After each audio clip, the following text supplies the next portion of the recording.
Hello and welcome to Hank Games Without Hank. My name is John Green. I'm the manager of the AFC Wimbledon Wimbly Womblys, who are playing in the third tier of English professional soccer and in the Euro League because we won the FA Cup, so we got a free ticket to Europe. Today we're in Holland, beautiful Holland, taking on FC Twente, which I assume means 20. Why? I don't know. Maybe they have 20 players. We only have 11. Here's the update on our squad. Everybody's super tired because we don't have a squad that's designed to play in Europe. We have a squad that's designed to play in the third tier of English soccer. So I don't know. I'm a little nervous. I don't know what to say. We're starting Gledson instead of Seb Brown because Gledson's going to be our European keeper. I still don't have a name for him. We're also starting Ozrila, and Frampton comes alive. And then up front, we've got Green Eggs and Sheringham, and these boots were made for strutting. I'm pretty nervous about the game today because, you know, we're playing a good Dutch team, and it's just kind of weird. We'll just have to see how it goes. Let's just try to have fun, and all of our players are super tired, so hopefully we'll just see how, yeah. Oh, that's nice. Oh, no, didn't work out. So today's topic is suggested by Nathan. It's the last Project for Awesome topic. Thank you again to everyone who donated the Project for Awesome on behalf of the AFC Wimbledon Wimbly Womblys. This is scary. This is scary business, man. This FC Twente, they're no joke, if you know what I mean. The topic was, if you woke up one day as a woman, how do you think that your life would be different? Or like if you, oh, come on.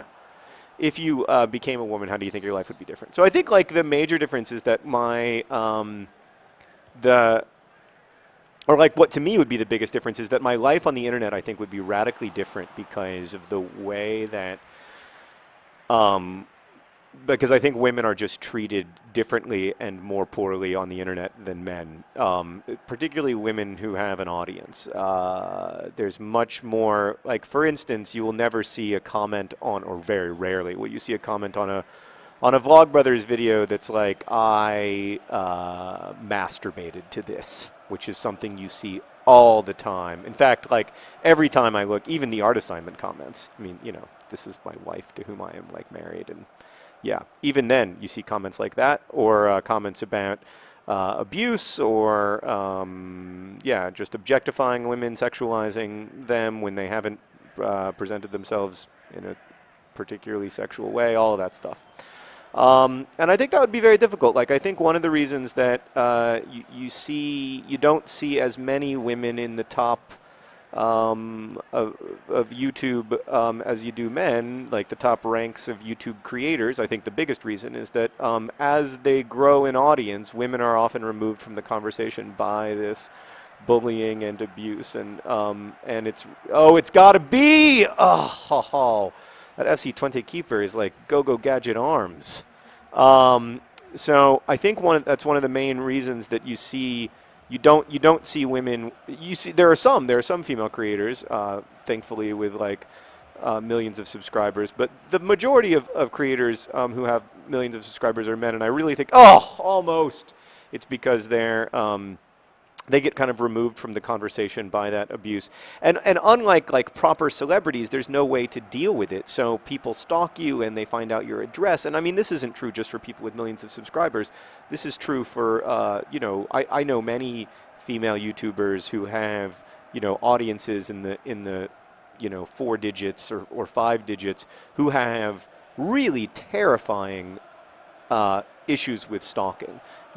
People who find their address, show up at their house, hang out at the parks where they hang out.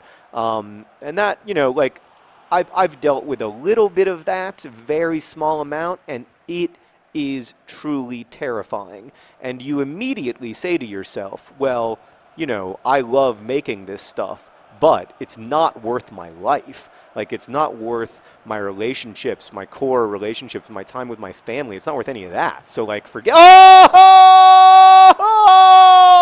Hell's Pels! Have a hit! Oh! Hell's Pels! With the goal of the year! Oh, it went in at like 150 miles an hour. Oh. That little Harry Pell, he's going to be a player. He's only 22 years old. I love him. I have a bit of a crush on him. Have you seen his picture, Meredith? He's an attractive lad. Here we are talking about not objectifying people when they haven't presented themselves sexually, and I'm talking about how hot Harry Pell is. But I can't help myself. He is a good-looking boy. Oh God. Oh, now they're dancing. Are you looking at a picture of Mr. Pell? He has a tattoo sleeve? He looks like a little boy. He looks like he's 19. He has a tattoo sleeve, really? Wow, good for him. Does he have a Twitter? Are you looking at him on Twitter? All the AFC Wimbledon players have Twitters, and I fear the day when they find out about the Wimbly Womblys. Because they'll be like, what? Excuse me, huh?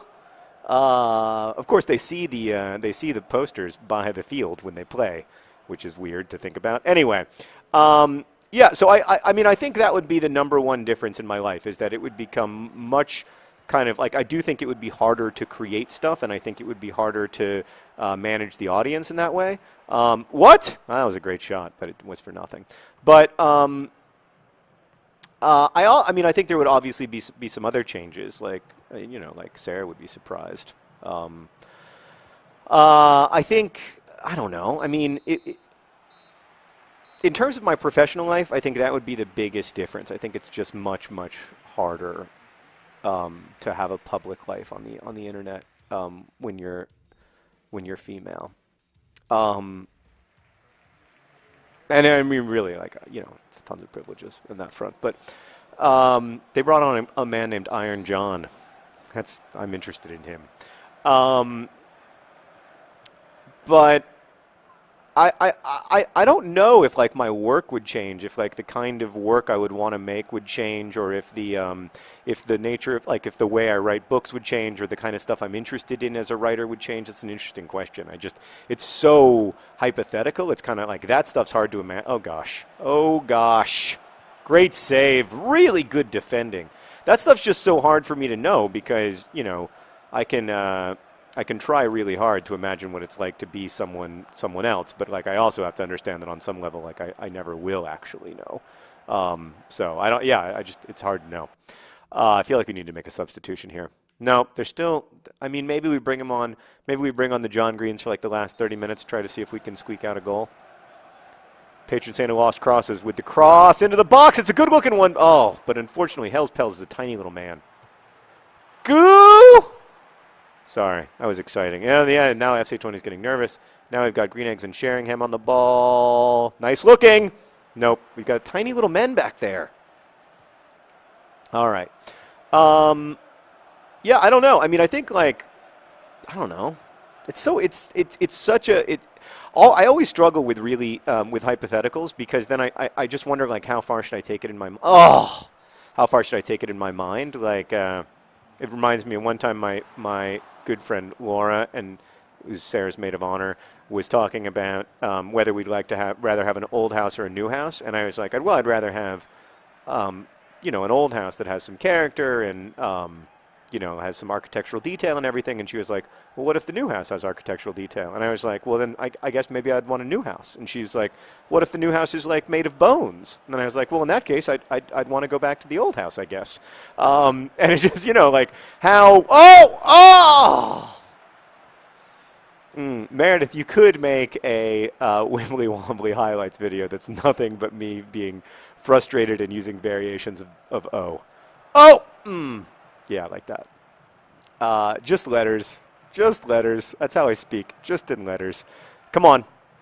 Oh, that's a foul. You were naughty. Yeah, don't do that anymore. It's naughty. All right, what should I do in this situation? It's clearly a situation where I should shoot, right? I'll tell you what I'm going to do. I'm going to bring in, my shooting has improved so much, I'm starting to believe in myself. I'm going to bring in John Green. And then I'm also going to bring in John Green. It's a bold choice, but they are, you know, they are in love. I'm also thinking about bringing on Frankenstein, but that means leaving on Hell's Pels, who's exhausted. But Hell's Pels scored an amazing goal. Do you remember that goal? It was beautiful. All right.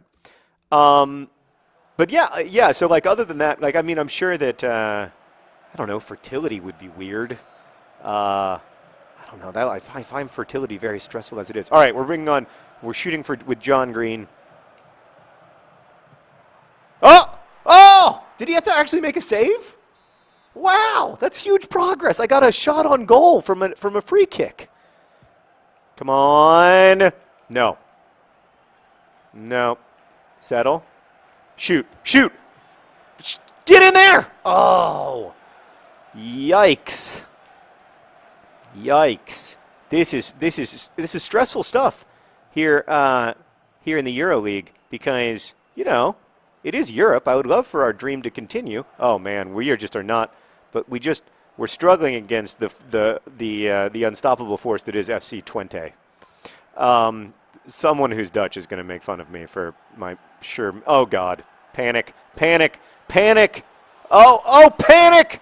He was offside. He was offside. He was offside. Tell me he was offside. He was offside. Yes! Finally, the offside rule does me a favor. Oh, it's a terrifying moment.